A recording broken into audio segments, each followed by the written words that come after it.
Hi everyone, I'm Tom and here I'll tell you what I think of Yonder. If you're interested in that, I have just finished a full two-player playthrough of it. That'll give you the best idea of whether or not the game might be for you. Bear in mind, I was paid to make the playthrough video. So going in, I was already a fan of villagers and streets and moon, so had a pretty good chance, didn't it? And big fan of worker placement, and especially worker placement done in a bit of a different way. So rather than the standard, workers go on places and get blocked off, but having all of these different types of workers works really well. And it's not like there's a lot to remember about how they work, and there's a little kind of reminders behind each of the spaces that this worker going here would do something, and it sinks in pretty quickly. The ogres get you the extra resources, the dwarves get you discounts on things, skeletons don't need to be fed, elves can break the fundamental rule of you can't go in occupied spaces unless another elf is there blocking them off in the first place. So it gives you a lot to play around with here and deciding where your workforce is going to go. That initially it is quite small, and so is your settlement, so you are kind of pushed in the beginning to place more and more in the city where they're going to be gone for the rest of the game. There are some abilities that will let you take some things from the city, but generally you probably aren't going to get access to them very early.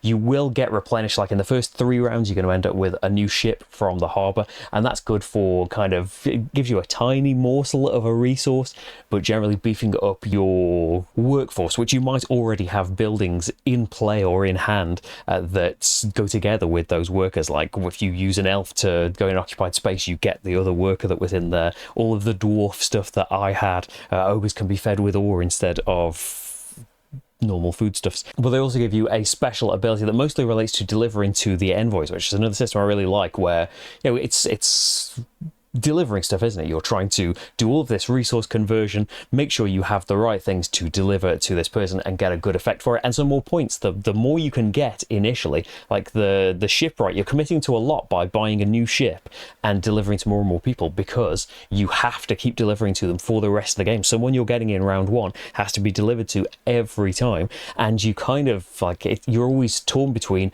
building up the right resources so you can deliver to them the most times and get the most points, especially early on. But the bonuses that you get from them are vital quite often to you as well. In the early ones, giving you a lot of resources or food, to the middle ones replenishing your workforce when you can no longer get hot. By the time those bees have come out, you're probably not getting any more ships. They stop at the end of round 3.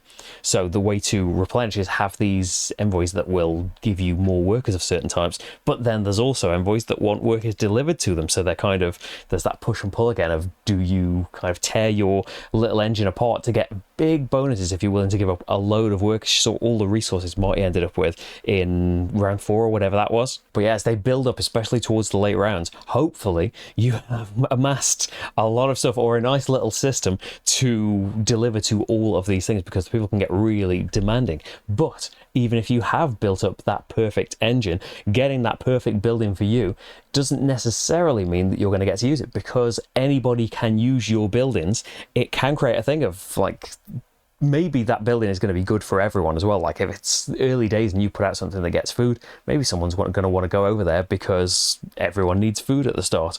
You can still go there if you've got elves, so you're not completely blocked off. And as I say, there are some abilities that will clear things out. And then there's an interesting kind of push and pull again, in that you're getting a worker now. You've had a worker in your settlement. At the end of the round, you're going to get that worker, but now you've got to pay for them, and that could really jeopardize things if somebody's given you like an ogre that suddenly needs 2 food, which they probably would on a resource generation space. They're losing that worker and giving you an extra one for next round, but you've now got to take care of it, which could really put things in jeopardy, because there's big points losses for not delivering to an envoy. You lose it and 5 points, and for not feeding a worker, you lose it and 3 points. And especially at the end, when you're just trying to get everything knitted together, it can completely ruin things. Somebody coming and plonking their worker on your essential conversion space or resource generation space. There's always there's things in the city. There'll be other buildings around, especially if you're playing with 4 players.